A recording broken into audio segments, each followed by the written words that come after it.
Well, welcome to the next episode of our Ag+Bio+Science podcast. It is presented by AgriNovus Indiana and Inside Indiana Business. I'm Gerry Dick, the host of Inside Indiana Business, also the host of this weekly podcast, where we have in-depth conversations with leaders, innovators, entrepreneurs in Indiana's Ag+Bio+Science sector. It's the sector where food, agriculture, science, and technology all converge. Today, excited to sit down with Jason Mauck. Jason is the CEO of Constant Canopy. And Jason, welcome to the podcast. Thanks for having me. I want to talk about this unique crop production practice that really is what Constant Canopy is all about. But first of all, a little bit of your background. You're both a farmer and an innovator. Talk about how you got to where you are at Constant Canopy. Well, I consider myself a big plant dork. It started in the sandbox. I would steal seeds out of the grain bin and utilize the cat's manure and try to grow some crops. So unfortunately, I came to the farm in bad circumstances. After school, I was in sales. And I started a landscape business, and I lost my father to cancer. And I've got kind of a soft spot for the young farmer. There really wasn't much room for me when I came out of school. So there's a little bit of regret there. So a lot of my motive is addressing a couple issues, but really empowering the younger farmer. When you say school, it was Ball State. Ball State. You came back to the farm.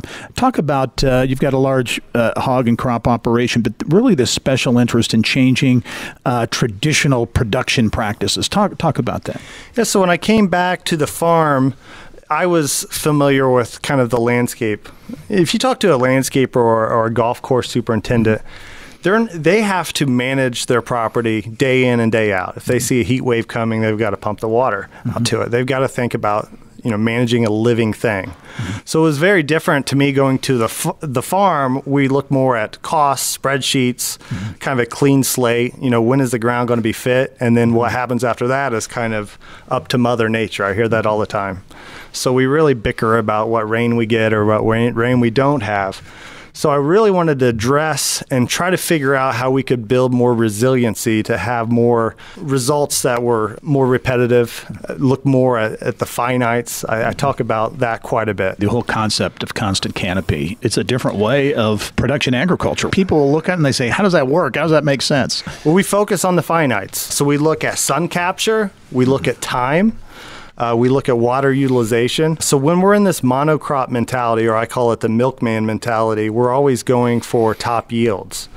And that's kind of right in the wheelhouse for the big ag mindset. So we end up spending a lot on a crop.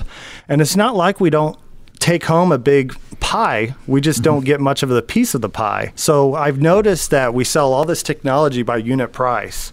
So as we added entities and layers to this, we can actually capture more light. We can capture more light more days.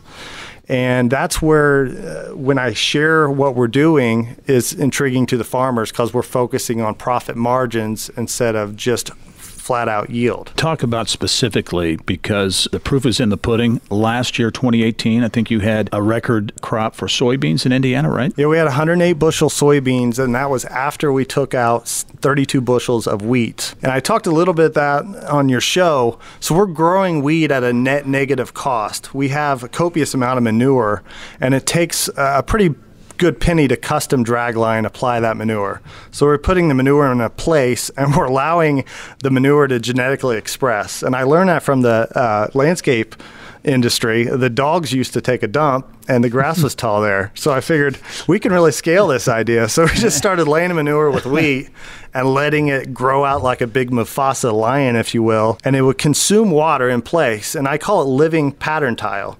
So we're consuming the water and we're placing the soybeans in a place where it can grow in the roots and be kind of a Mike Allstat fullback for the running back.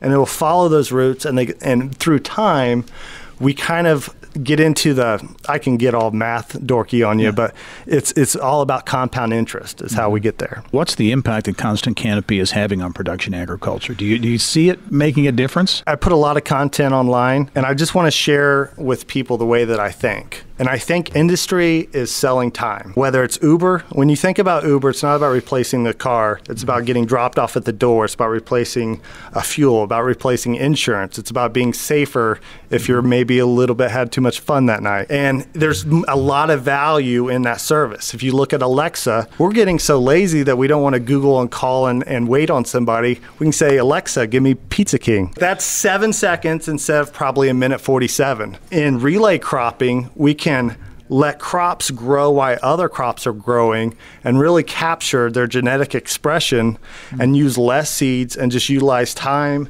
and think about things ahead. And basically we're setting up dominoes in place and just pushing them instead of trying to overpower everything. Have you been able to collaborate with any other ag bioscience startups or institutions? Yeah, just from my exposure on social media, I've met a lot of local farmers, and I reached out to Zach at Rabbit Tractor about 3 or 4 months ago, and we had a great phone conversation. I bet we were on the phone for 2 hours, and kind of developed an idea. I think he's going to be able to go off in so many directions.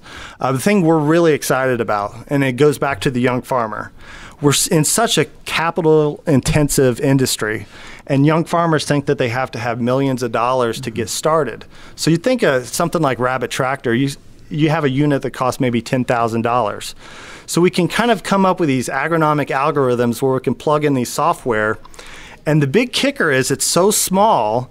With intercropping, we always have a crop growing in the field. So instead of utilizing RTK technology, which is what's really expensive about these tractors, you might have a $10,000 unit to talk to a satellite. We can just put whiskers on it to feel the other crop and keep everything local. So it can drive itself with simple technology that costs maybe less than $100. So you could go buy a smartphone at Walmart for next to nothing. We can overlay that with cellular technology. And when we start putting all these planters that are ability to plant multiple crops in one pass with less cost, the young farmer can really exploit this technology and start farming less acres with a lot less cost.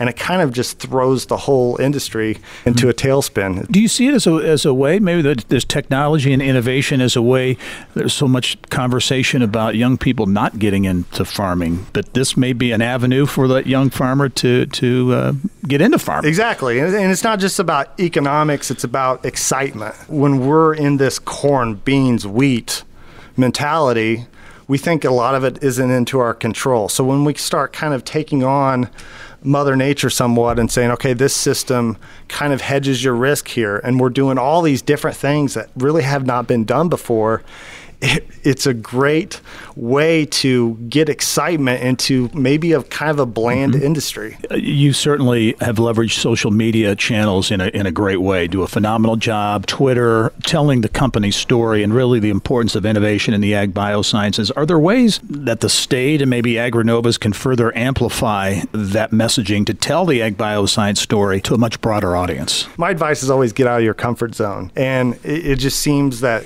corporate America or anything that feels kind of corporate, automatically people, they hold on to their onion layers, if you will, and you can't really penetrate those layers unless you're really authentic. I know that word is overdrawn, but what I've been able to do with my social media is say what's on my mind every day, go to the field, show them what's happening. It's not some polished, glossy brochure, or I'm not being consulted on saying the right thing to say. I just wing it. I think that we really need to adapt to the new platform of how we're getting our word out to kind of unbuckle your belt a few notches and kind of get a little more comfortable. As you look at 21st century agriculture in Indiana, are there reasons to be excited, or what do you see as promising about 21st century ag in Indiana? What I'm really focusing on is our distribution. We've really manifested into where we have terrible distribution. We can blame the subsidized environment, but we're growing way too much of one crop.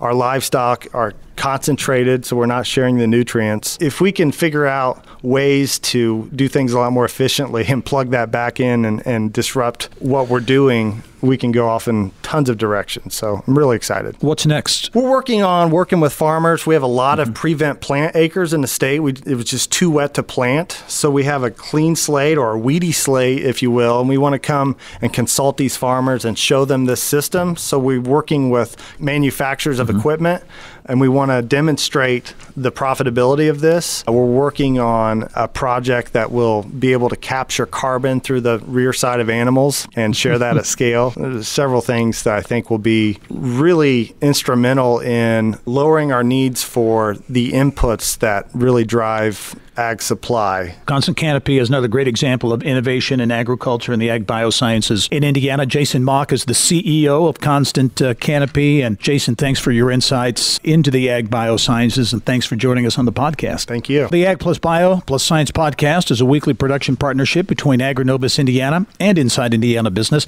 And before we leave you this week, a reminder, AgriNovus Indiana has announced the date for its 2019 Agbioscience Innovation Summit. That date is November 20. And this year, I'll be joining as a featured speaker. Certainly looking forward to that. Going to be a great event. To learn more about the November 20th Agbioscience Innovation Summit, just visit agrinovusindiana.com/summit. Thanks for joining us this week.